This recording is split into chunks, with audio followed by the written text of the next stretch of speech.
All right, hello everyone, and welcome to Session 6 of Star Trek Drake, a Star Trek Adventures actual play as run by yours truly, ELH. I only have a quick few announcements to start things off. The first is, I'm going to get this out of the way early, tonight's going to be silly. Tonight's going to be a literal tone shift from sort of the depressing, dark that we had the last 2 weeks. So just go in knowing that things are going to be very punny and very silly. So if you hate that kind of thing, I guess I'll catch you next video or something. But anyways, the other announcement I have is that starting this Friday, assuming that, you know, no tech issues or scheduling problems, I will be doing a new Friday Star Trek Adventure stream called Star Trek Wolf Ra'e. And that is going to be a Protostar class first responder vehicle. And you might recognize the captain on that series because he's playing Doctor in this one. So that will be exciting. Hey, at least this episode isn't a holodeck episode. So. Well, I don't want to say anything. But yeah, that's pretty much it for announcements. Let's go around and get all the players to introduce themselves, and we'll get started with this sideshow, as it were. So yeah, Peter, what you got? Hey everybody, I'm Peter, or Petrus Aquinas around the interwebs. I play Captain Thalen, the Xindi commanding officer of the Drake. You're a spy? I'm a spy. I play our ship's chief engineer, AC Chaffin. Sunbay? Jeff, also known as Sunbay in the Discord and other places on the internet, and I'm playing Commander Tucker Cole, the human exo. And last but not least, we have Dr. Nemesis. Hey everybody, I'm Randy, also known as Dr. Nemesis. I'm playing the Chief Medical Officer of the USS Drake, Dr. Early Langerhausen. Very nice. And I believe that as we see the Drake flying at warp speed towards an unknown destination, Commander Cole has the opening log, so feel free to take it away. Exo's log, stardate 0609.5. The Drake is en route to a black hole in Sector 18, where we are to investigate a strange repeating pattern of X-rays emanating from the black hole. Hopefully something more peaceful than our last mission. Speaking of which, follow up to the actions of Tango 4 in our encounter with the Collective and the Huevos Destructives. Joe, who we rescued, has been transferred over to the Daystrom Institute, where they're trying to work to construct some form of body for him where he can live out some type of life more than he had there. Well, no one on the away mission has received a formal reprimand. Star Trek Command has expressed concern that the entire culture was essentially lost. It appears our actions are moving the Federation leaders to make General Order Number 1 into some sort of prime directive, something with teeth. We tried everything we could, but... End log. Computer, start report to Rear Admiral Claudia Green. Admiral, I appreciate your support concerning the Drake's activities with the Collective. Concerning Captain Thalen, I admit I continue to be surprised. He's not at all what I expected from a Xindi. I mean, just 40 years ago, we were in a battle for our very existence with them. And now one of them is commanding a Starfleet vessel. But so far, he hasn't appeared to be what we feared. He appears to be the opposite, in fact. A little bumbling now and then, and he's really tried hard to integrate himself with the crew, learning our culture and customs. I mean, did I tell you about the Cluxter Gumbo cooking disaster? We are still cleaning the smell out of the air filters. I'll continue to monitor him, but if I didn't know he was Xindi, I feel I could really get to like him. His command decisions have been spot on. Have the other monitors of the other Xindi in Starfleet seen similar things? Computer, in report, deliver with monitor encryption protocols. Also remind me to send a note to Aunt Amanda at the end of shift. Thanks. Very nice. So, as I said, we see that the Drake is flying along at warp, and all of you are currently on the bridge at your usual duty stations. You're about 5 minutes out from the black hole, which is sending out that repeating signal, and really the only reason you're checking this out is because Well, small backup so I can do this in character. Zygen, your science officer, kind of turns and says, well, sirs, I've been running the signal through the Universal Translator, and I haven't been able to get a coherent message out of it, but I can at least confirm that it's artificial in nature. It's not the usual emissions that we'd expect to see from a black hole. Interesting. So, I've always wondered about this. Maybe you can help me out. They say you get nearer to a black hole and you move through time at a different rate than people far away from it, right? So if I send off a signal, let's say my signal was SOS, you know, dit, dot, dit, right? Mm-hmm. Would the dots and dits be way far apart for people away from where they're hearing it? Or they be like way close together? Or would they be the same frequency as I'm hearing them? Or how would that work? I actually think they come in backwards. They come in reverse order. No way. Check it out. Well, I mean, it's a palindromic response or signal, so I mean, you wouldn't be able to tell if it was backwards. But that's just an example. I mean, I could have said SOT, except I don't know Morse code. If Zygen had a face, she would be face palming, but she just kind of tilts her head to the side and goes, I mean, getting near a black hole at a certain point does have time dilation effects, but no, it doesn't quite work that way. If you used like the black hole to slingshot, it would work. Maybe we'll tell you about it later. It would take far too long to explain right now. Fair enough. Thalen is kind of sitting grinning in his chair as he is also a scientist. So now, do we know any civilizations that communicate through X-rays as opposed to, what do we use? Radios? We use some radios, subspace communication. Mm-hmm. I don't believe there's any races that we are aware of that communicate using X-rays. None that are immediately coming to mind. Yeah, well, I mean, nobody wants to make friends with somebody who's got DNA should be using X-rays to communicate. So, are these X-ray messages like our messages moving faster than the speed of light? Or are they just moving at normal X-ray speed of light speed? Well, that's the other interesting thing, sir. They are technically moving at 3 times C, which is odd. How is that possible? I'm hoping once we get there, we'll find out, sir. Maybe some kind of subspace relay like we use? Potentially. I don't know how they work, but I mean, it's the same basic principle. If they're using subspace to send X-rays through, it should theoretically work the same as our normal radio transmissions. Yeah. Well, if this turns out to be first contact, we're going to be very careful and mind our P's and Q's. We just about got our hides tanned after the last one of these. Yeah, we don't really want that to happen again. With that not so ominous word said, we see the Drake drop out of warp, and in the foreground, or the background, I forget which it is, but we see this smallish black hole. It's maybe about the size of Sun to Jupiter in orbit, so it's small for a black hole anyway. But what really matters is that you see the accretion disk, or I forget how you say it properly, but you see that sort of swirling gas around that unnerving to look at sphere that is just inky void that absorbs all light, literally. But as Zygen runs a view scan, she says, sirs, there's a vessel out there that's near the event horizon, but not in any danger of falling in. I'll put it up on the main screen. And Zygen taps a few buttons, and you all look at the view screen. And what you see is almost like a turtle shell. You see kind of a top dome that is translucent. And you think you see greenery inside, trees, bushes. It's hard to make out from this distance, but there's definitely some greenery in there.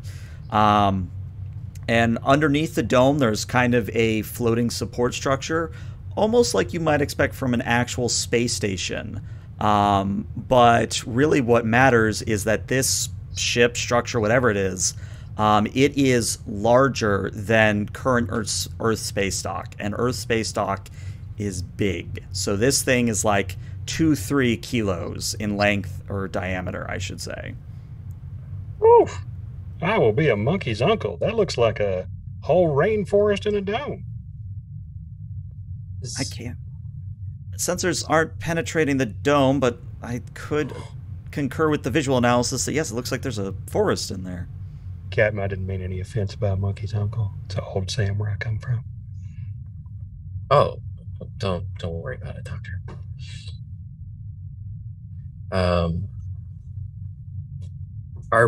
Have the X-ray transmissions changed in frequency or anything now that we're closer? Actually, sir, yes. Now that you mention it, they're directed towards us, and the Universal Translator is confirming that we are receiving a hail. Put it through. Okay. So, appearing on screen is an interesting individual, and I'm going to do my best to describe it, but if you need clarification, let me know. So, they are humanoid in nature. They have at least 2 arms, 2 legs, and a head, but then things get weird. Their head is more like an almond shape or like a teardrop shape. And it is a mixture of blacks and purples and dark grays. And almost like a biblical angel, like eyes are kind of set into it at different locations, kind of almost unnerving in a way, based on their layout. But the eyes aren't like traditional human eyes or traditional Star Trek eyes anyway. They are just sort of spheres of what appear to be moving gases, so kind of bright yellows and oranges. Coming off of the head are what appear to be 4 small feathered wings, almost like head wings that you might see on like a harpy. And speaking of harpies, you see that its legs do not end in feet or boots or anything. They actually end in talons of some sort. Yeah. Goodness. But despite the fact that it doesn't appear to have a mouth, you hear this individual speak to you. Well, hello there. My name is Gian Calmer, and what brought you to the Garden of Chocolate? I'm gonna look over at Exo for a second. We detected a transmission, and we're curious. Ah, I see. Then you must have gotten my transmission about seeking help. We weren't actually able to translate it at a distance. But if you're in need of assistance, we would be more than willing to provide it. Well, do you have anybody stationed aboard your vessel that is sufficiently skilled in tachyon arrays and X-ray coordinators? I'm going to look at AC. Not necessarily my cup of tea, but it's something I could take a look at, I suppose. Is that out of character? Is that a rational response? Oh, yeah. Very good. Well, I guess I'll send you docking coordinates. Your vessel's small enough that I think we can get you in docking bay A, actually. Feel free to let your crew aboard if you'd so like. I will meet you at the airlock. Excellent. May I... Wait, we got his name. Never mind. Yeah. I also put it in chat in Forge so that you have it for you. Is it a hanger or a docking, maybe like a docking clamp? Oh no, this is a hanger. I stare at Ensign Ricky, just burning the back of his head. Well, it's funny you say that because after the transmission cuts off and the GM looks at the threat or the complication the chat's already given him, Ensign Ricky looks at the controls, looks back at all of you, and says, "Do you want me to? I have the coordinates here." I sent a text message to the captain. Do you want me to fly us in? You've done plenty of simulator training. You're a Starfleet officer, Ensign. Hey, Ensign, Commander Chatham hasn't had a bit of piloting time for a bit. I think that we should give him a chance to use that academy training. Make sure it's still up to snuff. Okay, sir. And yeah, AC. If you roll complications, I'm going to laugh my ass off, but we'll see. Yes. Yeah, just a standard momentum generator. If you want to give me just a control and a con, difficulty of 1. While he's doing that, Early will look over at the captain and go, now correct me if I'm wrong, does that mean that we've already discovered the Garden of Eden and now the Garden of Chocolate in the Drake? So it would seem. A garden of marshmallows and a garden of graham crackers. Fantastic. Well, with 3 successes on AC, yeah. With the coordinates provided, you actually get closer and closer to the black hole, and it almost feels like you're about to fall into it. But, you know, you're at a reasonably safe distance, all things considered, as you swoop into the underside of this large garden structure, vehicle, whatever it is. And based on the coordinates, you actually do enter into a hangar that is very similar to what you would find on our space dock. So kind of that big sort of empty area where a gangplank or an umbilical comes out to meet your airlock. And after a few moments and there's a slight rocking, you can report that you have docked successfully. Thrusters to station keeping, sir. Excellent. Sergeant, confirm atmospheric pressure and composition. Class M, sir, should be breathable. All right. Well, I suppose we should go meet our not guest, because he's not coming aboard the ship, but The Candy Man. The chocolate. sure. Is that something? Is that an Earth mythology reference, or? No, it's a fella says you candy, like chocolate. Oh, You know?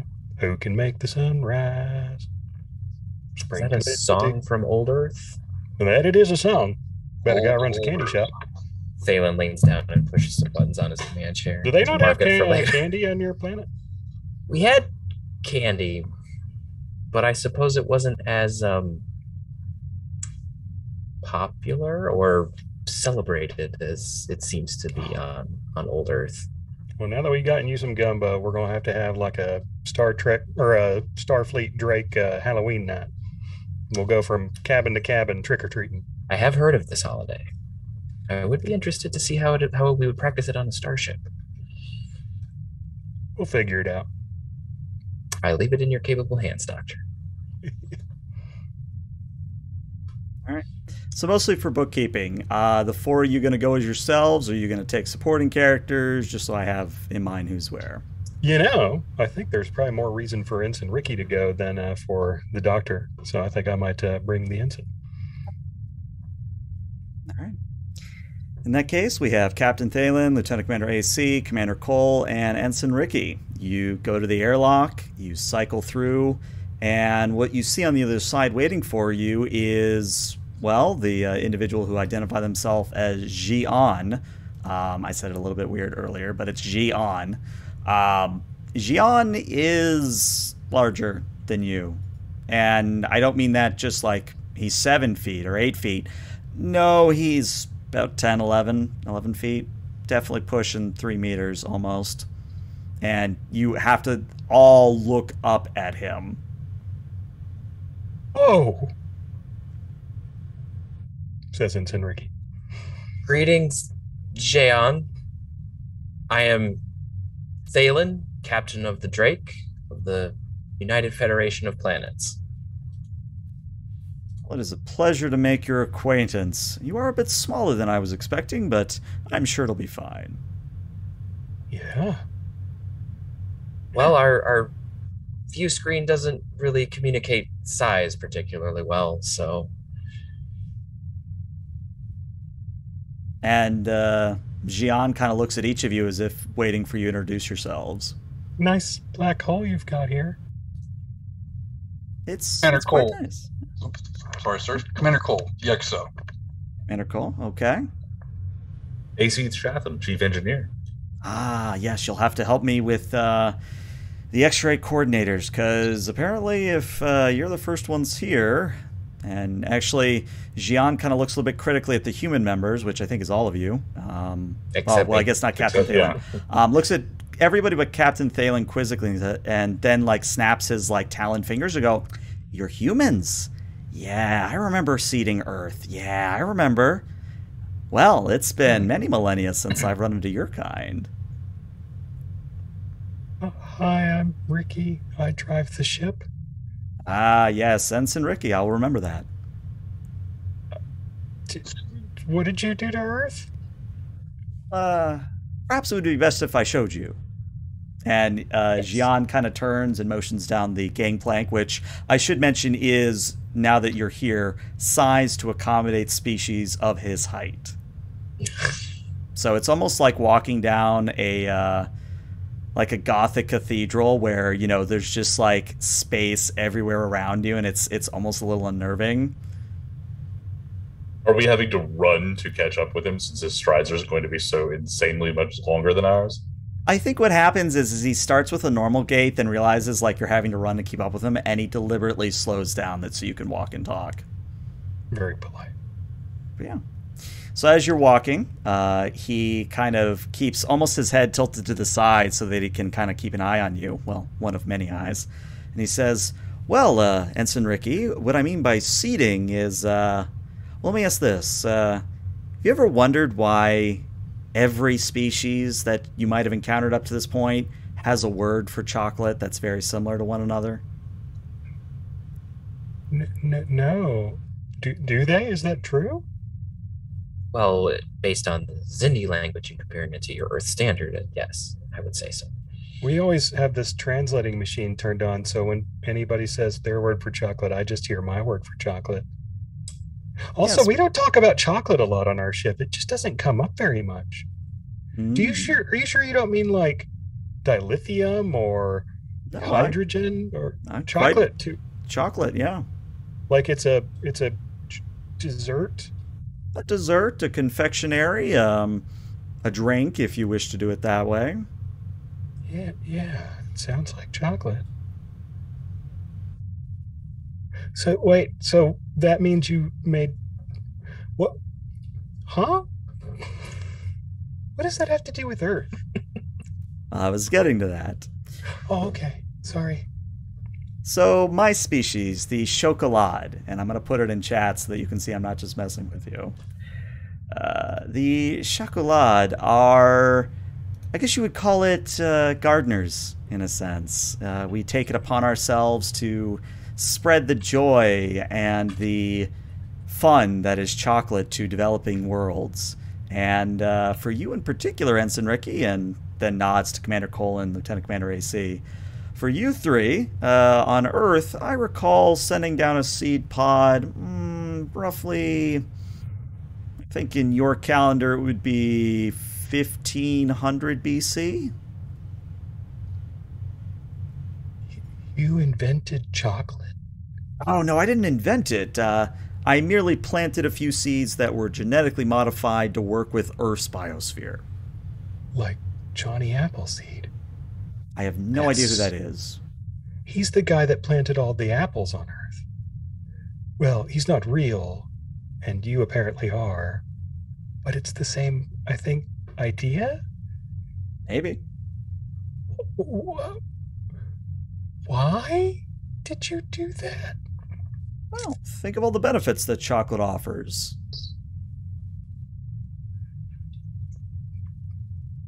Yeah.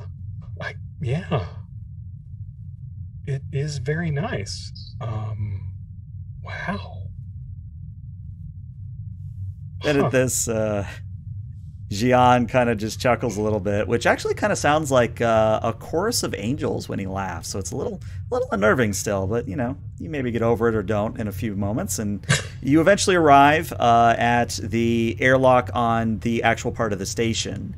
And Jian kind of turns to all of you proper and says, "All right, well, ladies and gentlemen, boys and girls, everything in between, I'd like you to do something for me. I'd like you to hold your breath, make a wish, count to 3, then come with me." And the door thematically opens behind him, And what you see on the other side is that greenery area you were seeing on the view screen before. But it's not just trees. There are literally multiple rainforests in here.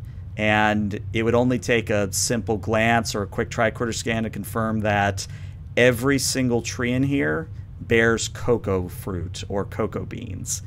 And the other bits of shrubbery, the bushes, the small rivers that are flowing through, all of it would read just like a Willy Wonka chocolate factory. They are all candy in some way. Commander Cole, is this a giant chocolate forest with candy rivers when you look at it too? It's either that or an overly polluted river. But based on what we're seeing on the tricorders, it's all chocolate. Don't take anything. I'm kind of scared. Can I see, with my tricorder readings, can I see if all of the chocolate beans are like the same, or if like there's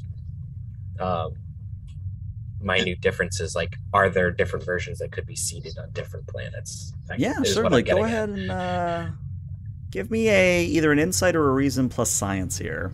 Difficulty of 1.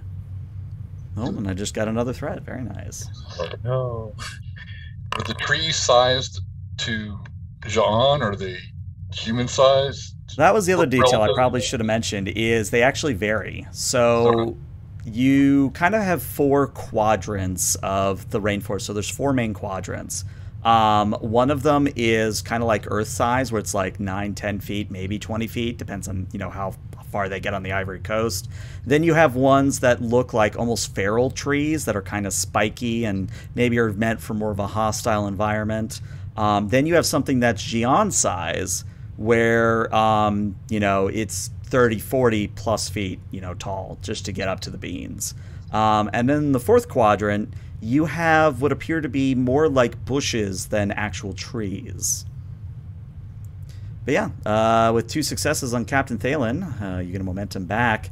I'm going to say that, you are seeing that each tree has been tailored for its own environment. So those spiky trees I mentioned, meant for the Klingon homeworld of Kronos. That tree over there looks like it's actually rated for Vulcan, though you don't recall Vulcan having any chocolate trees or cocoa trees, so or barely even any plants, Yeah. So you're maybe just sensing a discrepancy there, but the more you scan, the more you come to realize that, that's the Tellarite chocolate tree. That's the Endorian chocolate tree. You are literally seeing the proof to the words of Xi'an at this moment. Now, is the Endorian chocolate white chocolate? Yes, of course it is.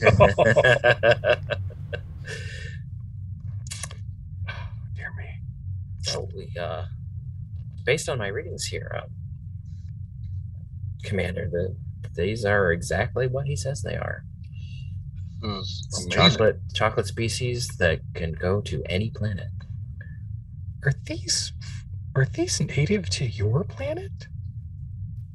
Well, that's sort of why the Chocolat are gardeners now. We lost our planet many, many, many millennia ago, and we simply carry on its legacy by spreading the chocolate.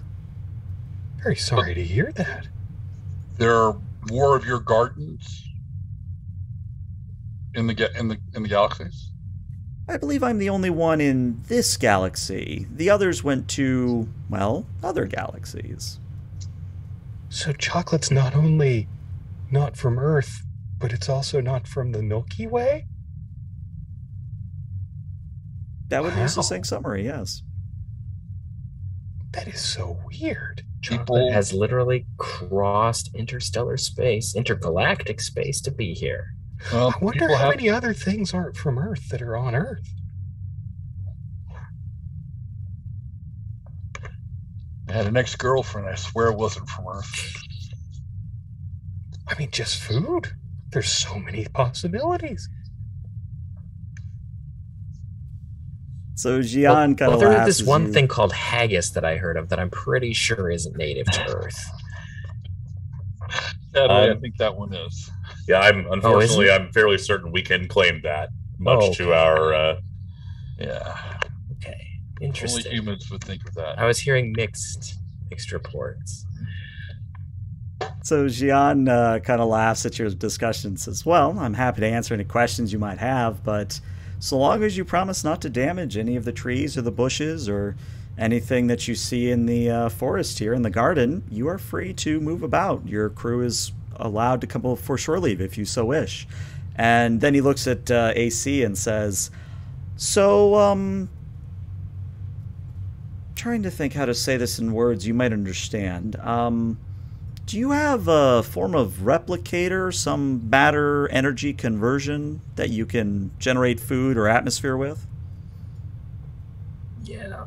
Out of character, I'm trying to remember if we had replicator technology. We don't have replicators at this point. So we have food synthesizers. Yes. And we have transporters, which are...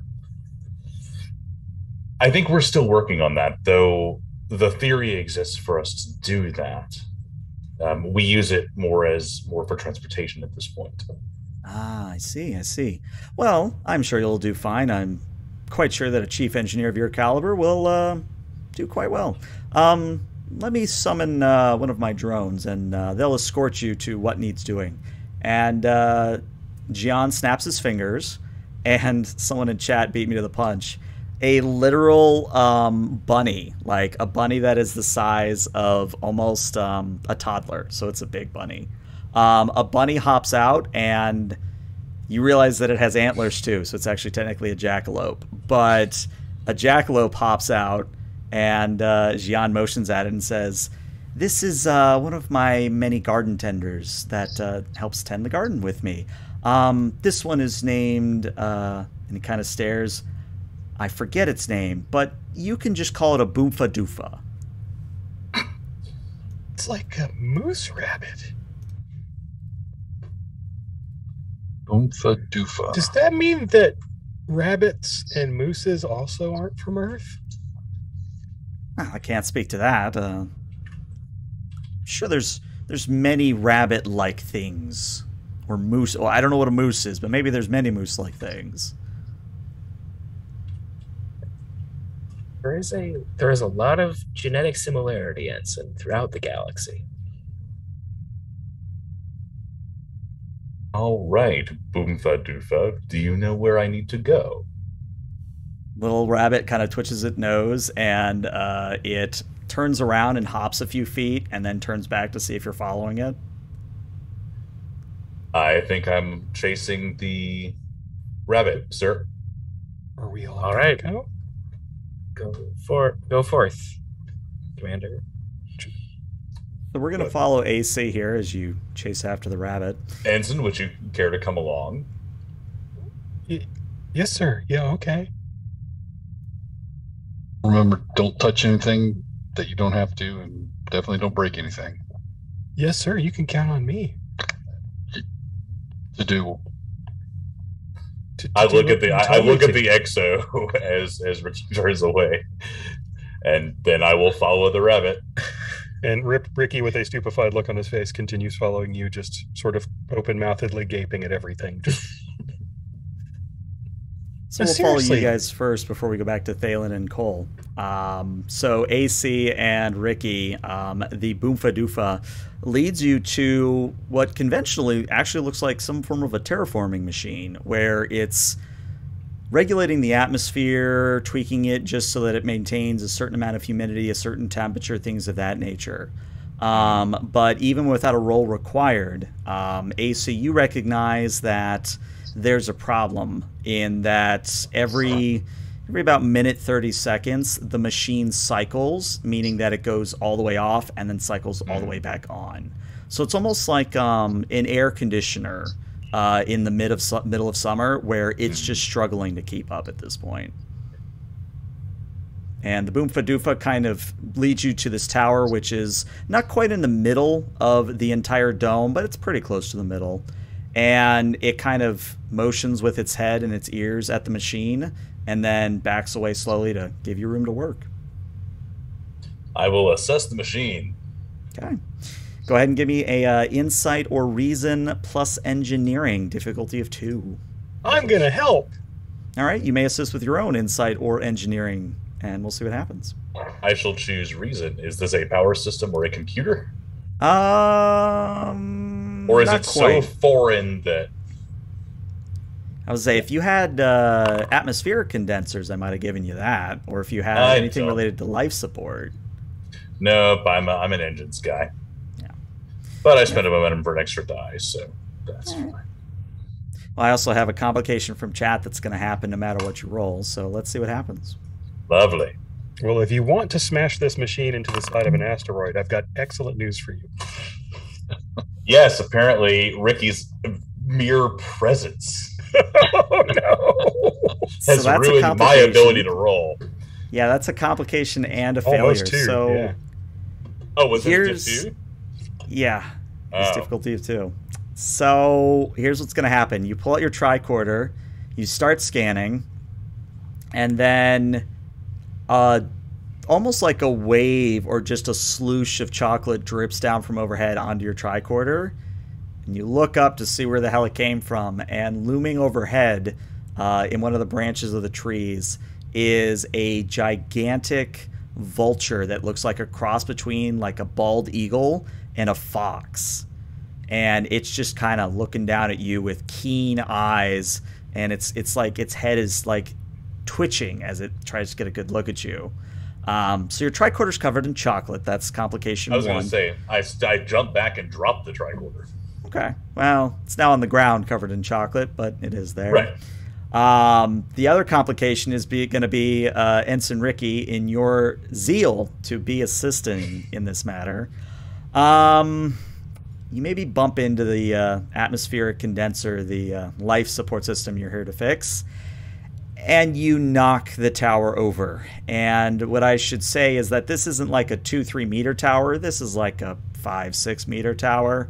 So it falls and crashes to the ground with a loud clunk. No. I run after it like I could catch it, even though it's 10 times my size. And I would say that Commander Cole and Captain Thalen, you hear a muffled thump of something in the distance from where you are at this moment.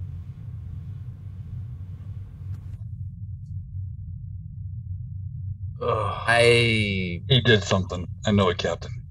He did something. Are Captain there more Thalen of you? to Commander Chatham. Chatham here. Dare I ask what just happened? There was a bird monster. Yeah. Need to work with the team on restraint in the field when exploring new technology, and also perhaps a little physical training, obstacle courses, perhaps. I can take care of that. Not a problem. Let me see where we are here, and I'll reach back out, sir. All right. Do you need me to send any more engineering staff, science staff? Let me see what I can arrange here, sir, and then I'll reach back out. All right. Let me know. Thalen out. So, Boomfa Doofa, are there more of you, and do you help lift things? So it doesn't reply in verbal manner, but it does kind of twitch its nose, and coming from the forest around you, like 5 or 6 more of these giant jackalopes kind of hop out. Can we help you right that tower? And yeah, they actually start going over to the tower and trying to like use their heads and their paws to like lift it up. So if you want to help the Boomfa Doofus put the tower back up, you can roll me a fitness and engineering here. I am going to set the difficulty to 3. So you probably, as much as you do not like Ricky at the moment. Yeah. Well, part of me thinks that observing how it goes together might be a better use of my time while Ricky cleans my tricorder. Yeah. Okay. Ricky will definitely try to assist the jackalopes. All right. Ensign, please Oh, look to my tricorder. I need it functional so we can complete this. So we can complete this job. Please clean it as much as you can. Oh, okay. Ensign Rick, I have a very important question. How do you clean the tricorder? I was about to say, absent having any sort of gear whatsoever that could help with that, I think I will just wipe it on my uniform. Just. I assume the lowest possible setting on my phaser is still too much to melt chocolate. Like, what? Ricky would totally try that. He would, though. Yeah, he totally would. Yeah, I mean yeah. Okay, Already so melted the chocolate, so. I will use the very lowest setting on my phaser and just kind of hold the tricorder over the beam, like. So, how the hell do I want to adjudicate this? Give me a control security difficulty of 2. I'm sure my focus of emergency medicine will soon come into play, but not right now. Hey, there you go. Actually, Oh, 2 crap. successes. Oh, Yeah, wow. there you Would go. you look at that? Yeah. Ricky did not fail. So yeah, actually, it's not how AC or anyone else would have done it, but yeah, actually using the phaser like that at the very lowest setting, the liquid chocolate begins to solidify and harden, and then it just kind of flakes off and leaves the tricorder sparkling clean. Here you are, sir. Thank you, Ensign. Okay, have they managed to put it together? They have put it back upright at this point. Now it's listing to the side a little bit, but it at least appears it's not in any danger of immediately falling back over. All right, let us begin again. I'm going to use the not so screwed up tricorder and attempt to start this over. Okay. So give me one more roll, and then we'll come back to the other 2. Again, it's going to be either an insight or a reason plus engineering. The difficulty is still 2 here. Yeah, still spending 1. Also, yes, as Lone Squiff says, the tricorder does smell delicious. All right, that is 3 successes. You means get a momentum back. And yeah, obviously, as we've said, AC isn't a terraforming guy, but, it would have been covered in Starfleet Academy and in the engineering track. So, yeah, it looks a little more advanced than the terraforming process, say, on Mars or any of the worlds on the frontier, but the main principle is the same. You just got to replace that component there. You've got to rerun some cabling there, maybe redo how the conduit is, laid out. You think you can do this? All right, I think we've got this one functioning a little better than it was before. Thank you, Ensign. Is this not the only one, sir? And the Boomfa Doofas come up, and they motion at the next atmospheric tower in line. This will be fun. You look down the line, and just in your range of, because it starts to curve as it gets closer to the center of the dome, you see to either side of you about 32 different towers you're probably going to have to work on. All right. Watch carefully. Let me...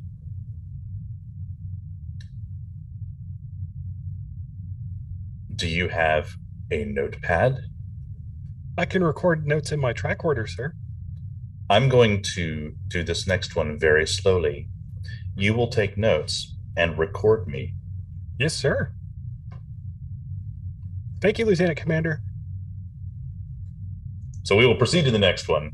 And repeat the process. I'm making a manual, a step-by-step guide to trying to doing the basics on these things, so that maybe I can send some junior engineers, or no, I'm not sending Ricky. Man, what was I about to say?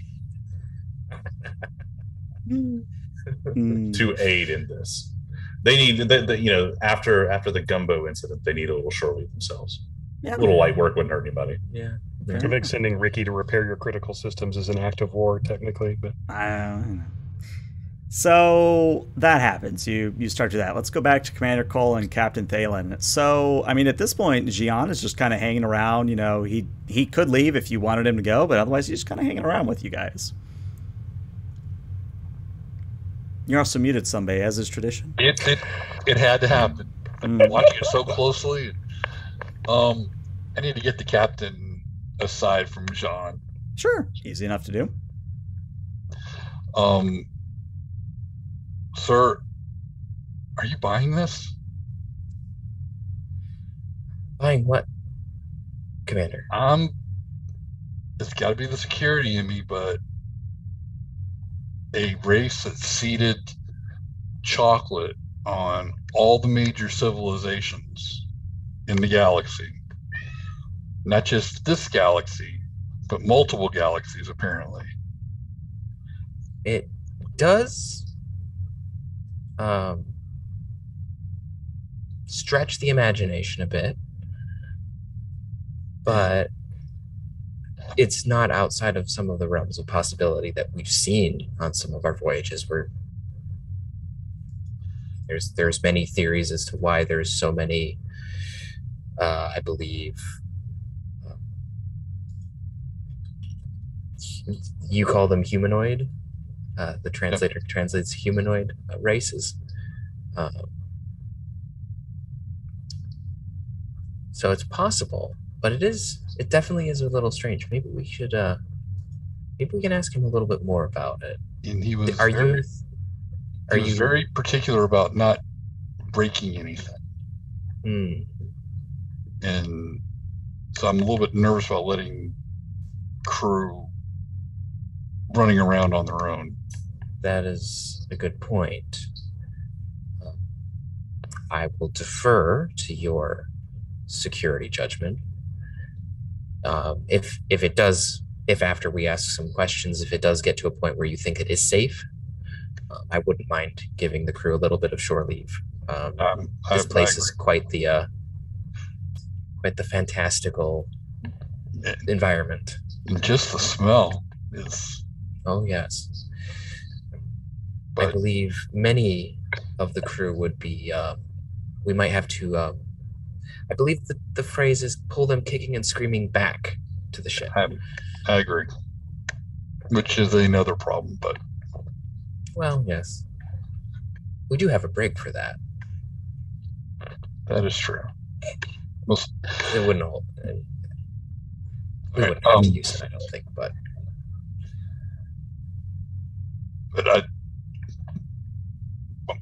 all right. See, it's just that itch at the back of your neck where just something doesn't sit right. Well, if there's an itch, then we'd best investigate. Well, let's ask Jean some questions then, see if there's a little bit more we can learn about his culture and where they came from. Agreed. Interested in what took them out. Yeah. So there's Ricky. All right, so I assume both of us walk back to Jean. Mm-hmm. Jean, if you wouldn't mind, I have some questions about, well, your history, really. I'm happy to accommodate an answer. What do you have? Excellent. Where did your race originate? I know that we kind of ancillarily pointed out that it was not this galaxy. No. We were from this galaxy. Oh, you're from this galaxy. Oh, okay. I would say... Well, how do you break up the galaxy these days? Is there a common quadrant system, or? Yeah, and I pull up my tricorder and kind of...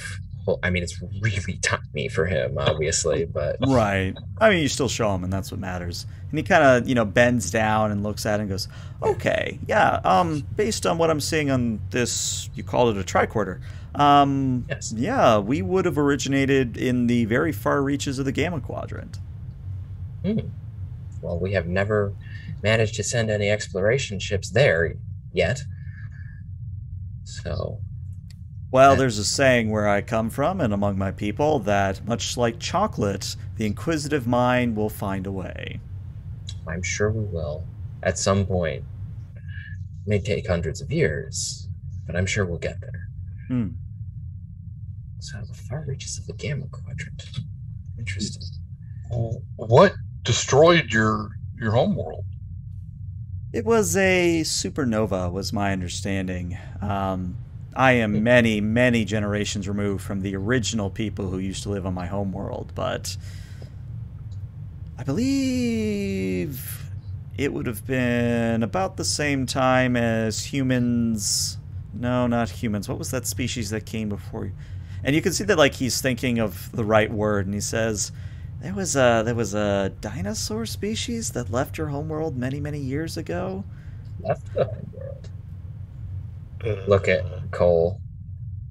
The dinosaurs had space travel? No. We had dinosaurs, but they weren't sentient. Well, we're just looking at fossil records, bones and whatnot. No signs of language, organized cultures, or anything along the lines. Maybe I'm misremembering, but we're talking on the order of hundreds of millions of years ago was when my planet met its fate. So after that, when the gardens separated, is when you started seeding the rest of the planets. That is correct. Well, thank you for the gift of chocolate. You're quite welcome. Because in many cultures on Earth, it is a highly treasured item. That it was one of the primary plants that we made sure to take from Zindus before that planet became uninhabitable. So we grow it in greenhouses on Azadi Prime and many of our other colonies.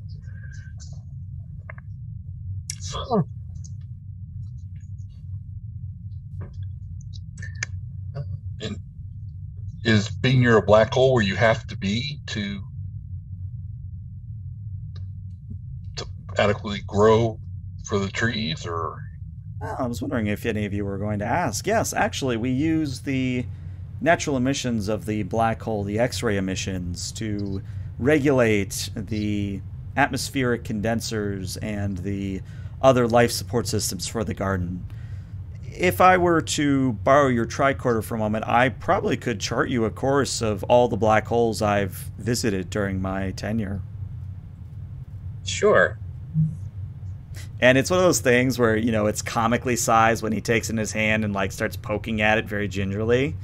And maybe after about 2-3 minutes, he hands it back. And yeah, like, you have just a line that goes all throughout the galaxy. It's not just gamma, delta. It's delta, gamma, alpha, beta. This person, Jian, has been, if this is correct, he's been all over the galaxy. You are exceptionally well traveled. Well, that happens when you are functionally immortal. Got to find something to do with your time. Functionally immortal? Well, yes. My species matures, but then does not age like humans or Zindi do. Fascinating. Is this something that, well, I don't know if you would know this, but is this something that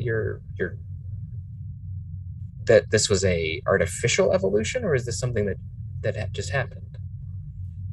Not quite sure. I've never really looked into it that much, but I do know that our birth rate has always been very low. It makes sense if you had a nearly immortal lifespan, or actually immortal lifespan. That's what an all-chocolate diet will do to you. Yeah. Your Ensign Ricky has come back, and he appears to be covered in chocolate. And we see Ensign Ricky coming back again with his uniform just covered in chocolate that he wiped off the tricorder. It's Ricky. You may not recognize me because of the shirt. Ensign, why are you covered in chocolate? We had to clean up a mess, sir. Define mess. The lieutenant commander's tricorder became milk chocolate coated. Okay. So I used. You ate it? I stunned it with my phaser. You what? Or I mean, I used my phaser on stun on the chocolate. Wow, I've heard that chocolate is stunning, but chalk it up to experience. That's the first time I've heard such a thing. It's another use for a phaser I hadn't thought of. But I did not do it with hostile intent, Mr. Calmer. Sir. Trust me, one of the Boomfa Doofas would have told me if something was amiss. Yes, several more of them came to help us. At first we had Boomfa Doomfa 1, but then we had Boomfa Doomfa 2 and 3 and 4. Oh my, I hope everything's all right. And as we say that, we cut back put the tower back. We cut back to Lieutenant Commander AC. At this point, AC, obviously since Ricky's back with the others, you've had a time to make, like, this is how you fix this tower, etc., etc. So your engineering teams are, like, branching out and going tower by tower. My question, though, is do you continue to work yourself, or do you move more into, like, a supervisory position? I'm probably going to go back to, I'm probably going to go back to the rest of the party. That's okay. So you leave your engineering team to their own devices. And with instructions to call me if they break something. Of course. They're in teams, right? Yes. 2 per. I mean, the captain called us earlier, so we know our comm links work here, at least at short range, so that's good. Mm-hmm. So a Boomfa Doomfa does lead you back to the others, but you do notice on the way back as you kind of are looking up.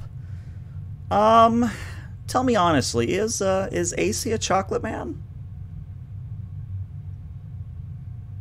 It was always an extreme luxury, so not really, because I mean he grew up on, stations in the early days. So chocolate was something he might have like once a year.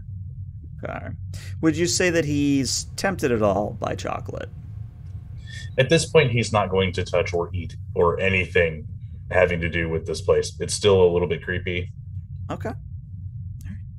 So then, also on your way back, I'm going to ask the exact same of the other three. Captain Thalen, Commander Cole, Ensign Ricky. Do any of you feel tempted by the chocolate at this juncture?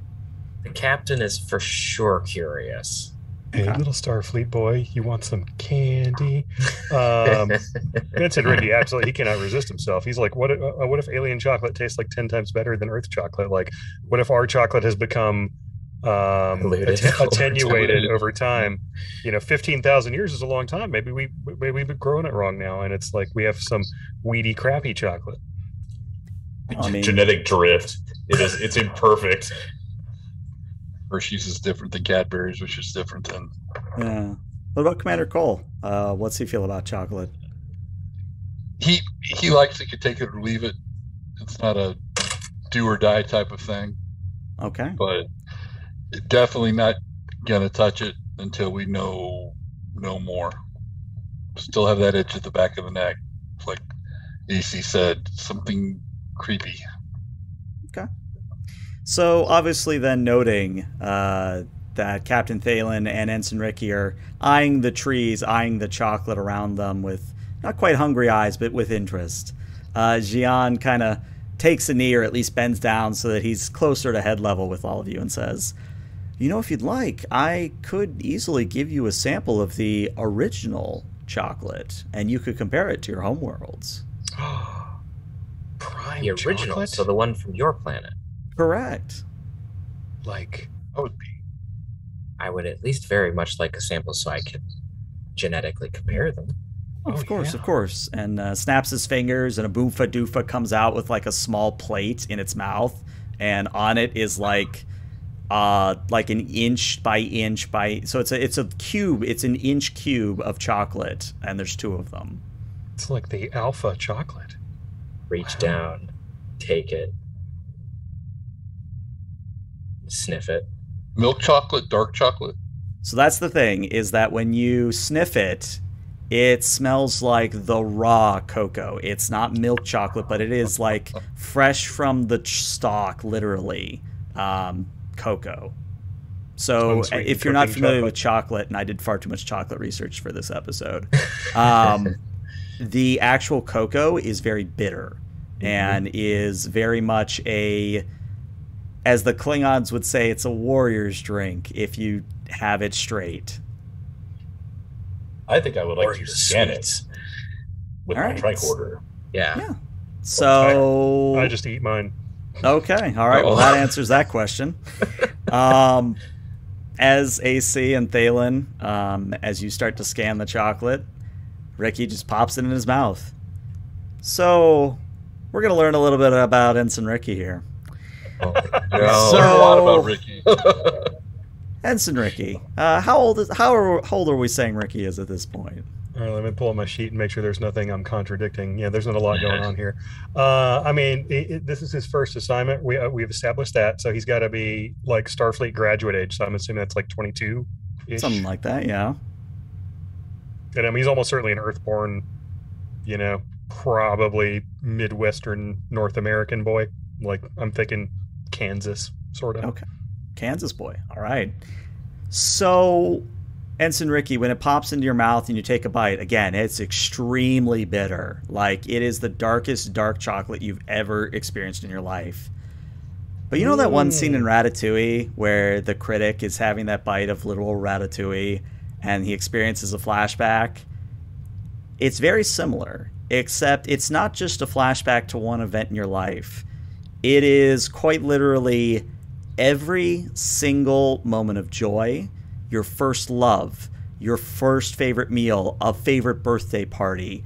You are on one of the largest nostalgia trips of your life.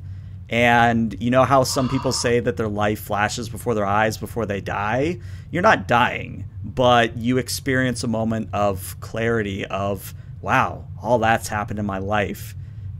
And that lasts for what seems like an eternity, but is only a second. Oh, I am one with all that is joy.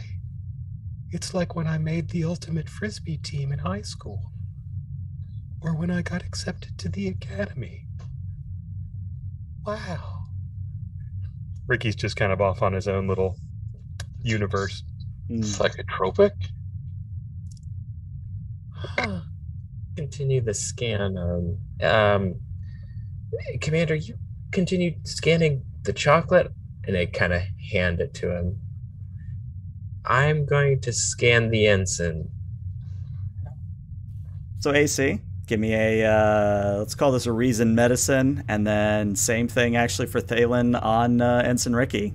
Both your difficulties are 2. So medicine instead of science. Yeah, I think medicine. Well, okay, yeah, good point. AC, yours should be reason science, and Thalen should be reason medicine. All right. I will spend a momentum because why not? Okay.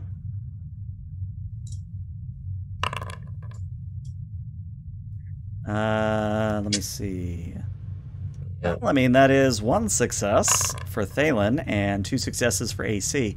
So what I would say then is AC, as you look at the scans of the chocolate, it's not psychotropic. It's just, how to say this? I mean, you're not a doctor, but you're pretty sure that it just seems to have an enzyme that triggers the memory center of a brain. And it's not just a human brain, I should make clear. It's any brain. It triggers that memory center. And as for the captain with Ensign Ricky, maybe Ricky's just being weird. Sir, there's an enzyme. Something normal. Sir, I don't think Ricky, I don't think this is normal even for him. There's Are you sure? something chemical. There's something chemical here that, if I'm reading this correctly, should trigger a response somewhat similar to this in not just humans, but most species. Interesting. Yeah, it's like that time at the academy that my bunkmate offered me marijuana. I didn't try it, but he said it felt really good. Huh.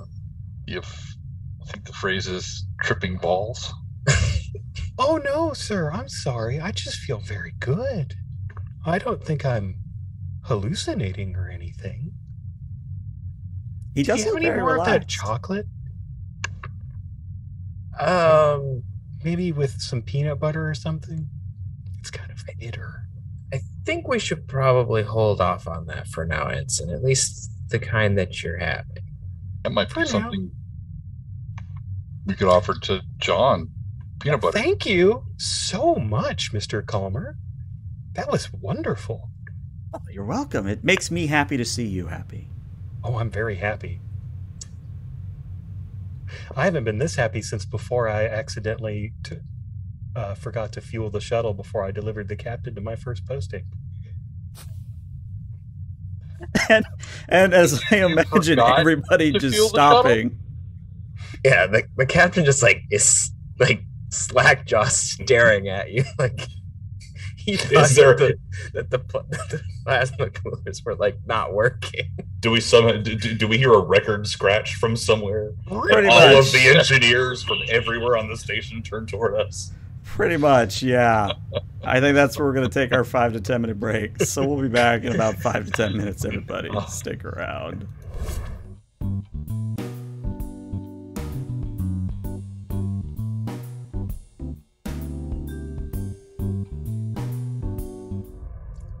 All right, and welcome back to part 2 of session 6 of Star Trek Drake, where we are in Jean Calmer's chocolate factory, or chocolate garden, or garden of chocolate. There's a lot of chocolate going on here. It's bittersweet.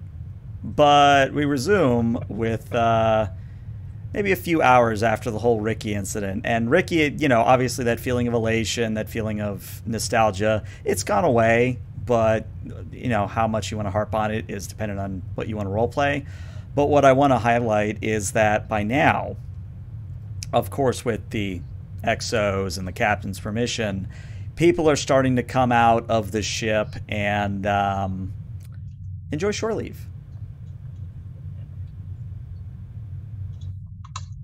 And really my question is, what are you four doing in this moment? Or if you want to bring back in Dr. Early, what is Dr. Early doing? It's what are your characters doing in this, what is essentially shore leave, with this not stay at not Ryza?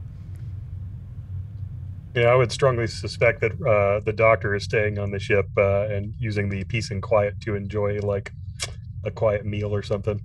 Okay. But I know that Ricky will be trying very hard to encourage the rest of the main away team to partake of the Omega chocolate, because it is an experience, man. It is. The captain is definitely going to wander around a bit, check a few things out.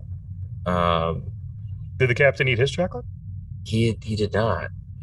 He has had it scanned to compare it with to compare the genetic drift to the other chocolates. I would assume also that Ensign Daniel is also on the ship. Yep. He's now wandering around looking for historical markers, because he's an archaeologist and that's what he does. So, And Cole's just keeping an eye on the different groups. Wars where everybody had at least one buddy with them. Mr. Calmer, what was that terrifying bird that attacked us earlier? Oh, that's you don't need to worry about him. That's Sukla. Supla. Yeah, he's Is he like the Boompa Doompas? Does he work here? No, he's my pet. Oh, is he from where you come from? Yes, actually. Said that Sukla's species was one of the first that showed us the chocolate tree, the original chocolate. Oh.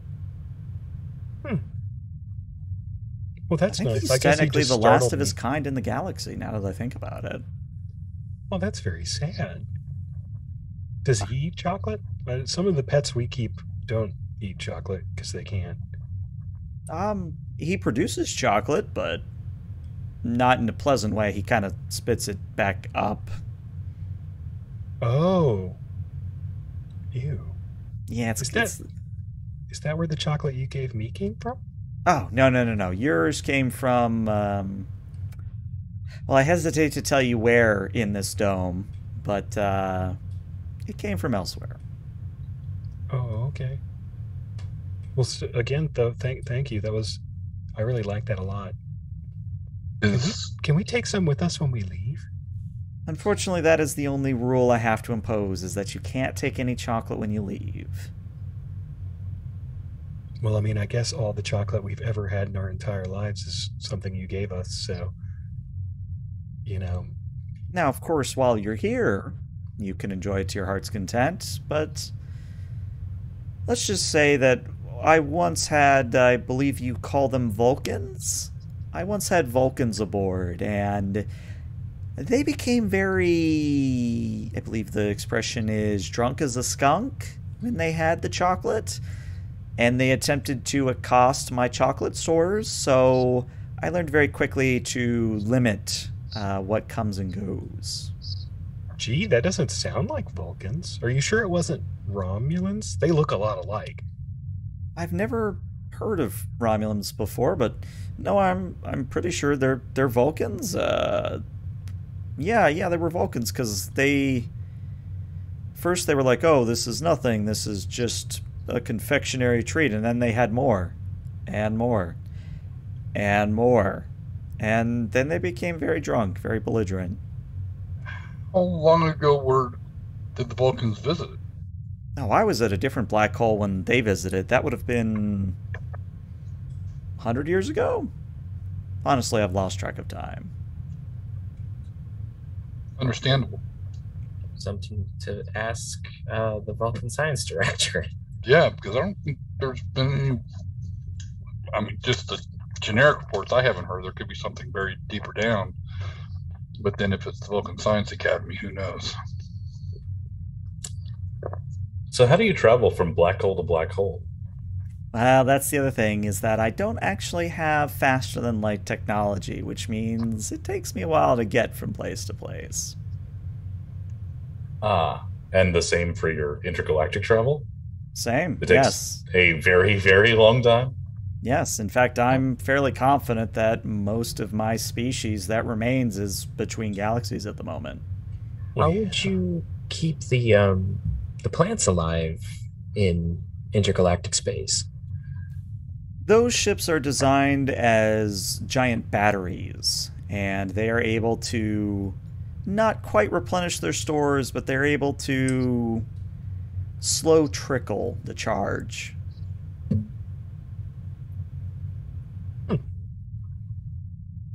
Interesting. That must be very boring. So are you all singletons on your ships? There are pairings, but I never really saw the need for someone else.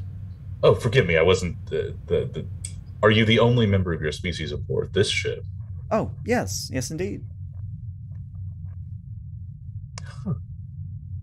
Maybe we should get some of our candy from the ship and offer it to you so you can experience our desserts. Maybe we have something. Maybe we have something that has Earth chocolate in it. Like I'm sure Chef can whip something up if we don't have it prepared.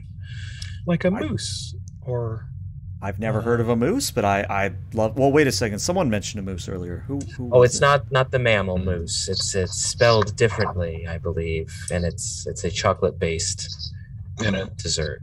And it's not the mousse you put in your hair. It's like a really light, fluffy mousse. How many different things are moose? Well, I learned one more. Too many. So now that I think about it, more than you'd expect, I guess. I wonder if that's another import from. I wonder if that's another extraterrestrial import to Earth. The word moose.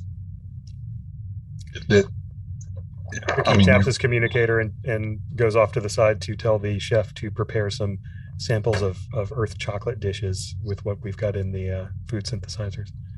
Yeah. I mean, definitely got to have like a peanut butter cup. We definitely got to have like a what are their major, chocolate mousse, chocolate cake, bars. Bars, yeah, chocolate bars. The works. Now, while all this is happening, since now that he's, Xion is limiting what's coming and going, you would not be surprised to start hearing from your away teams and from your shore leave people that anytime anyone goes between the airlock of each ship or between the station and the ship, there are boomfa doofas there that quote unquote sniff the entire body, kind of like a dog would. And a couple times somebody has been caught trying to smuggle chocolate or something else off the station. So, sir, we should. Yeah, I would definitely reach out to my team as soon as it came across that we're not allowed to take it, to tell them to not do that. We should also sell any Vulcans on the crew that they shouldn't eat any of the chocolate at all. Apparently, it'll make them psychotic. Or at least that's where I was going with this, because as you do that, Lieutenant Commander AC, you get a very frantic, very out of breath engineer calling back, and he says, "Yeah, sir, this is Ensign Johnson. You remember Ensign Velat? Yeah, the Vulcan that we work on Gamma shift. Yes. He's had some chocolate, sir, and." Well, I don't wish to make it graphic, sir, but he's kind of removed his uniform and is singing. At least I think it's singing. It's hard to tell.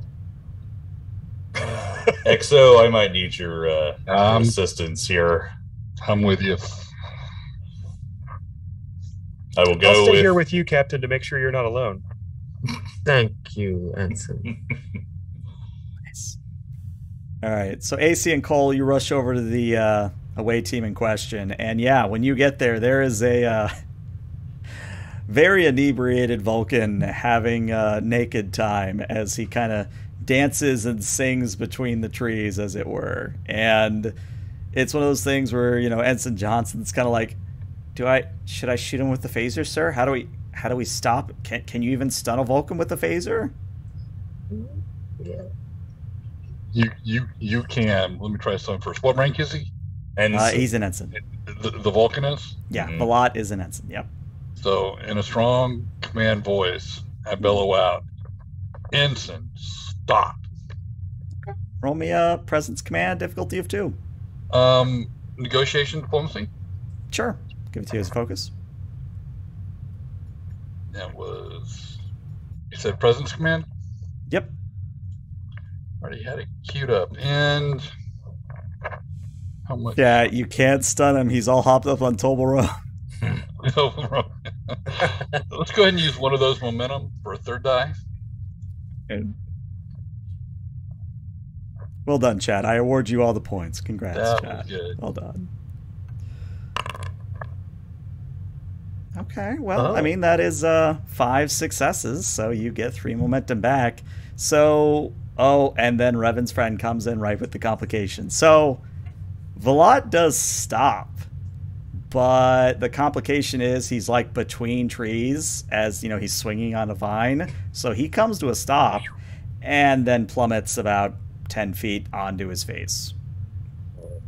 And you now have a bigger medical emergency on your hand. Let's get a medic out. So, Drive him to Drake. Ricky will try to run over, as he is in fact a trained medic. I was say, he was leaving the captain alone? I was say, you were staying with the captain last I knew. Early actually trained Ricky because he was trying to get him to do useful things. So. Well, right, but wasn't he staying with the captain? He was staying with the captain, so he would have to go out to... AC would reach out to the ship. Okay. Oh, okay. So yeah, I guess the question is, do you want to bring out Dr. Early to come treat the injury, or do AC and Cole want to just have some nurse come out? Early could could say that Ricky signal is Ricky. there. Yeah, I could have early signal Ricky because he's the nearest like medical personnel. Okay, that's how we'll resolve this slight confusion. That's how we'll resolve it. So yeah, Ensign Ricky, you come rushing over. Go ahead and give me a control in medicine difficulty of 1, and don't roll a complication. Oh my goodness. He's dead. It's worse than that, Jim. I spend one of the momentums, and my focus of emergency medicine, I assume, applies. Yeah, it does indeed. All All right, well, there's the one Holy success you needed. Cow. It was a garbage roll. Yeah, it was not great. But you got the Yeah, one you needed. So yeah, Ensign Ricky, you actually learned pretty well from Dr. Early. The Vulcan has broken his neck. So you set it and you immobilize him. And Ricky just narrates as he's going. He's like, clear airway, verify pupils, check vital signs, immobilize neck. But yeah, it's one of those things where with time and recovery, you're going to be able to get Vital back on his feet. But what you realize, Ensign Ricky, and whether you share this with the others, I leave to your discretion, Vlad is in the middle of Ponfar right now. Now, he was not scheduled for Ponfar for at least another 6 years, so do with that information what you will. Whoa, he's oh man, I used to know this. I get this question wrong on 2 different exams at the academy. He's got Freets? Seasonal Vulcan horniness. It's Ponfar, and he's not due. He's not due for that for some time. Well, his calendar is wrong, sir. I will, with the assistance of someone, I need to carry him back to the Drake because his neck is broken. Hey, do the transporters work? Oh, we could do that, yeah. I'm sorry. Shout out to Drake. Yeah, and you set up a transport, and Ricky and the patient beam away for a moment. Ricky can come back in a few minutes, but Ricky didn't have chocolate in his. Well, I was actually gonna say we need to. Oh no! I mean, he was told not to take it. He's not going to smuggle it. I would flag down one of the Boomfa Doofas and tell them what we're going to do, so that we don't, cause another, intergalactic incident. Right. Like destroying a whole civilization. Well, the Boomfa Doomfas don't really stop you or anything, but they do kind of tilt their heads quizzically as... Well, I want them to sniff him since he's going to go away. Oh, yeah, they definitely do that. They do that, but then they kind of look at you quizzically because they've never seen a transporter before. So when Ricky and Vlad kind of beam away, they kind of go, ooh, kind of wide-eyed jackalope bunny things. We were ghosts all along. Mm-hmm. And I give Doc Early a call. This is Dr. Early. Hey, Doc, you got a Vulcan inbound, broken neck. He hurt himself while he was swinging from tree to tree. And then he stopped. Apparently this chocolate gets Vulcans extremely intoxicated. And apparently he is now in Ponfar. And according to AC, he wasn't scheduled for that for another couple years at least. Pulling up his medical file. Just under 6 years. Yep. So, question is does this accelerate it? Does it reset his, something to look forward in the future, does it reset his Ponfar clock? Is it just temporary? I'll let you know what I find, sir. But we'll sedate him if we need to. I mean, he's got a broke neck. He probably don't need to be trying to speed date. Yeah, if he's in Ponfar, I don't know how that'll react with that, but yeah, keep me posted on his condition. Maybe you ought to take it easy with the chocolate over there. Swinging tree to tree, naked, At least topless. I think we're going to have to restrict Vulcans to ship, sir. Yeah. Huh. All right, to the captain. All right, sick bay out. And I walk back over to the captain and, sir, I think we need to, based on this, AC had a good idea, we need to restrict Vulcans to the ship. All right. Apparently, it accelerates Ponfar. Yeah, that's the last thing we need right now is our complement of Vulcans to all undergo Ponfar at the same time. Yeah, so there's what, 24 of them on the ship? I think that's about right. Yeah. At least it's an even number. Yeah. Ricky, we need. Never mind. I will communicate her over with the ship. Captain to Drake personnel. All Vulcans, would you please remain on the ship? Apparently, the environment is not particularly advantageous to your health. There's no really pushback on that. You know, they're Vulcans. They're very logical. So they're just like, okay, sir, yes, sir, that's very logical, etc., etc. A lot of empty calories on this ship. Excellent. Yeah. But what I'm curious is when a runner, or maybe it's Ricky again, when the runner with the food, the chocolate from Earth, comes back, how do you present it to Xian, if at all? Or do you just go, here's a plate of stuff? I don't know. I think we should like discuss what each thing is. You know, be like, this is a thing that originates from Switzerland. This is a famous dish in Switzerland. Did Chef send a pad with you, got famous chocolate dish. I was going to say, or have we discussed Rick, or have we discovered Ricky's true hobby?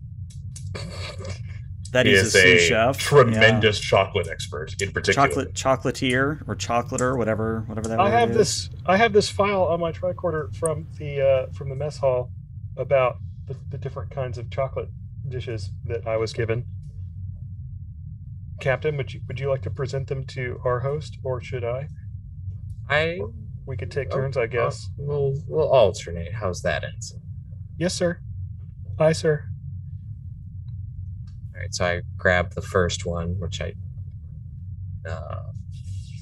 just say it's a chocolate cake, I suppose. Good choice, sir. Hold it up. This Xian is chocolate cake. It's a fairly common dessert in at least the northern hemisphere of Earth. Various ways to prepare it, but this is one of the more common ways, with some frosting on the outside and some decoration. Xian doesn't quite use the utensil provided, but he just kind of very cautiously picks the entire slice of cake up, because to him it's tiny, and he brings it to where you think the mouth would be, but nothing opens up in his face. In fact, the slice of cake just sort of is hovering next to his face, such as it is, and then you blink and the cake slice is gone. Like, where did it go? It's just not there anymore.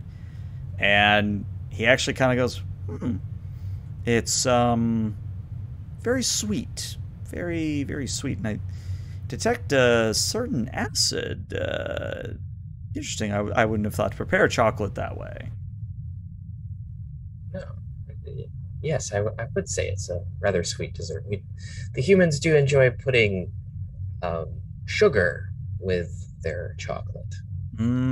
Yeah. For example, this next dish is a peanut butter cup. It is a chocolate coated cream that is derived from the oil of a legume. A bean.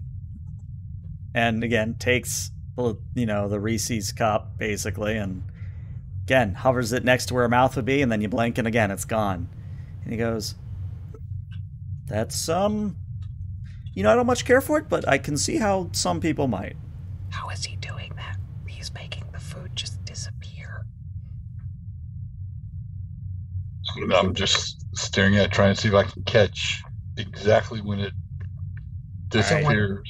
I don't want to So- ask, because it would be rude. Let me ask AC as well. AC, are you watching this affair intently?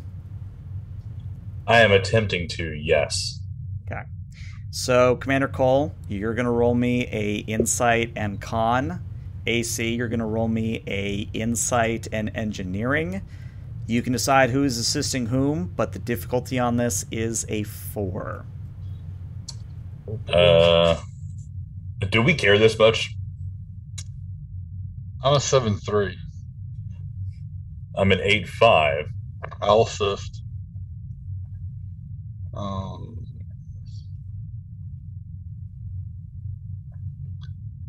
Yeah, I don't have anything that would really Me either. go for a transporter technology.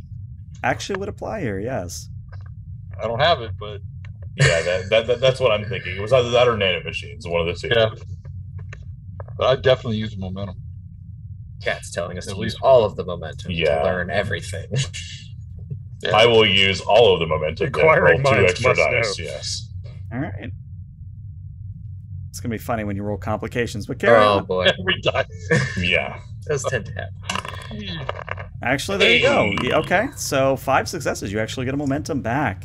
So yeah, Commander Cole and AC, as you're, staring and looking at it from different angles, what you realize is that there is not quite a transport beam, but you are, at least based on your scans and what you're seeing, you are more or less coming to the conclusion that some form of matter breakdown is occurring here that is similar to a transporter, but if you want to metagame it for a moment, it's very similar to how a replicator desynthesizes things in TNG era. But again, you're 2195, you've never seen that kind of thing before, so do it. It looks like a transporter. Yeah. How? Do you think that means that from his point of view, when I evac'd that Falcon back to sickbay, that he thinks the ship ate me? I mean, kind of did. If you think about it. Huh. Hmm. That is a weird way to think about it. And I haven't had any of the chocolate. And that is really an interesting thing to be for an organic creature to do. So next on the menu, we have chocolate, hot chocolate, hot cocoa. It's a beverage served very warm. I've not had a hot beverage in a while. I look forward to this. I extend to him a, I guess, coffee cup full of hot cocoa with some marshmallows in it. Maybe a bowl. In retrospect, sir, a bowl would have been a very good idea. Yeah. I forgot to communicate to the mess hall that our host is his proportions. That would explain a lot. So, long story short, you guys lead him through a number of different chocolates, and he likes some. He doesn't care for others, but usually the bitter stuff is what he goes for. Like, he's a purist, as it were. And here's a sack of unsweetened baker's chocolate. Yeah, well, he loves that. Like, he's like, ooh, this is pretty good. But ultimately, what this all leads to is by the time you finish, there is not a parade of Boomfa Doofas, but there is a procession that comes up, and they get Xian's attention, and he kind of bends down and puts his ear to their twitching noses, and he says, "Oh my, we're choco-late for something. I hate to be a sour host, but how long were you planning on staying?" There wasn't a specific timetable, I don't believe. Well, The Choco letdown. We'll have to Choco leave. if I understand the current readouts, by the way, Lieutenant Commander AC, I wanted to thank you for repairing the X-ray coordinators and the atmospheric condensers. I want to thank you for that. My Boomfa Doofas tell me we need to get moving within a few days, so if you wish to wrap up affairs by then. Oh, certainly. Where would you be headed, if I may ask? I believe, if I remember your tricorder earlier, I'm headed for Cygnus 1, another black hole. Would you be open to any other of our people coming to visit when you arrive? Well, it will take me quite a number of years, but perhaps sometime in 4000, etc., I'd be happy to meet you again. It dawns on Thalen how long it is. Like, yeah, of course. Very good. Wow. Well, I need to prepare for the journey ahead. Please let the Boomfa Doofas know if you need anything, but I do want to, again, thank you for visiting the Garden of Chocolate, and I hope you enjoyed your stay. Oh, so much, Mr. Calmer. Thank you. Thank you. And he for does having kind of one of us. those sweeping bows and with the hand gesture to go with it. And he not quite raptor runs away, but he very quickly disappears among the trees. How can you be late for something that you're going to go do in 4,000 years? Apparently, they have a very tight schedule to keep. Time has a different meaning when you're eternal. Well, immortal. Yeah. Should we sound the recall, sir? Yeah, maybe give it an hour and then sound recall and make sure that no one brings any of the chocolate on board. Get all of our readings that we want. Make sure the science department scans all of the trees. Yeah. Especially that Vulcan chocolate, since no one seemed to, since that seemed to be not on Vulcan. It'd be interesting to pose that to the Vulcan Science Directorate and see what they make of it. Yeah. The Klingon chocolate looks mean. Klingon chocolate does look a little terrifying, but I don't know of a way to confirm whether or not it exists without meeting the business end of a bat'leth. Good call, sir. This has been fun. I'm glad you had an excellent time, Ensign. I mean, other than the scary bird monster, but it turns out it was friendly. I just was startled. Yeah, it's funny you say that because then there's another torrent of chocolate and you're just coated head to toe and you look up and, yeah, Sukla's there. Oh. And yeah, Ricky would have changed shirts before he came back from the ship, so he's in his second chocolate-coated uniform of the day. Seems to like you, Ensign. Or really hate me. Love and hate, sometimes hard to tell the difference. You're the only one who gets to take chocolate away, Ricky. Or Ensign. I'd be curious if they let him on board now. Drake, one to beam directly to the shower? You probably want to have that Get him Boomfa sniffed. smell you first. That's my question is, are you going to let the Boomfa Doomfa do their thing first? I mean, I don't feel like I'm in a position to stop them. Oh, yeah. All right. So they come over, and there's kind of like a crowd of Boomfa Doomfas, and pretty much when they come back, Ricky is clean, but like scraps of his uniforms are missing. It looks like, Captain Kirk has just gone into the fabric and started just tearing it apart. But anything that was coated in chocolate has been removed. Tickles. Also, that includes Ricky's hair. He is now bald. Bald Ricky. Perfect. So No what? beard, no hair. Maybe report to the quartermaster and then to sickbay for follicle regeneration. Okay, sir, thank you. So yeah, One to beam over. unless any of you want to accomplish anything major while you have another hour at your disposal, Steal the formula for the everlasting gobstopper. it is something you could do. Give it back. Win the chocolate factory for Starfleet. Yeah. But yeah. Well, it's moving slowly, so we can always catch it. Yeah, the this great is true. sublight elevator. So, long story short, you get everybody back aboard the ship. As far as you can tell, nothing was smuggled back aboard. And as you're leaving, as the Drake is disconnecting from the station and leaving into the void of space, you do get a message back from Jian. And he says, well, again, I do hope that your journeys are pleasant. I will see you in 4,000 years, or at least your descendants. Yeah. And then he you. does something very strange, and something that at least Zygen starts freaking out about. The Garden of Chocolate begins heading towards the black hole.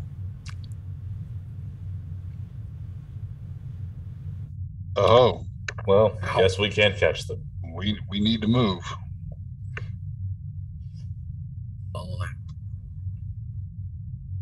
Is he still on the screen? Yeah, he's still on. Gian, Yes. you are going directly into the singularity. Oh, you mean the wormhole? Wormhole. Well, that's the word you would call it. I mean, yes, it is a black hole, but without giving away trade secrets, as it were, my species can use the black holes as wormholes. It just takes us a while to pop out the other end. Huh. That may be a technology that our descendants may wish to trade you for. I'll make a note of it. Wow. That is an impressive technology, Gian. Garden of Chocolate out. And we just sort of see the big turtle shell dome kind of move into the accretion disk of the black hole. And I don't know if any of you care about the hard science, but it almost looks like the vessel freezes when it hits the event horizon. And you could probably spend your entire lifetime staring, and it would always look like it's frozen in time. But for all intents and purposes, you're no longer able to get sensor readings from it. You're no longer getting any signals from it. It is a after image, an afterthought of the universe at this point. That's cool. An aftertaste of chocolate, if you will. Mm-hmm. There you go. How are we going to write this up, sir? That is an excellent question. And we will have to probably think about that. It's a lot less weird than the Garden of Eden. Yes. Well, since we had plenty of food on this particular trip, I suggest that the senior staff, we discuss how this log should be reported to Starfleet, and we'll have dinner. My treat. I'll try to make something that everyone will like. Are you cooking, sir? I will try a few hours beforehand to make sure that nothing goes wrong, and if not, I'll have chef. I think engineering needs me right now. I'll Excuse have me, sir. I'll have hazmat teams on standby. All right. So as the Drake kind of turns away from the black hole and warps off to parts unknown, that's where we'll end today's session. So yeah, like I said, a little bit more on the silly fun side of things. I was debating whether to throw a combat encounter in this one and make it like the Boomfa Doofas were going to fight you because you stole something, but none of you stole something. So you actually behaved, which surprised me. Because yeah, had you taken something, they were going to start like biting and nipping at you and butting you with their antlers. And I actually had a Boomfa Doomfa song they were going to sing. I had that prepared, but I'll use that elsewhere. Yeah. I was thinking now. The Drake season 1 outtake reel right there. There you go. Yeah, maybe I'll bonus scenes. Maybe I'll just do a recording of it and put it on YouTube somewhere. But yeah, that's where I'm going to end the recording. So Twitch, stick around because we're going to rate somebody. But YouTube, thank you for tuning in. We'll see you later.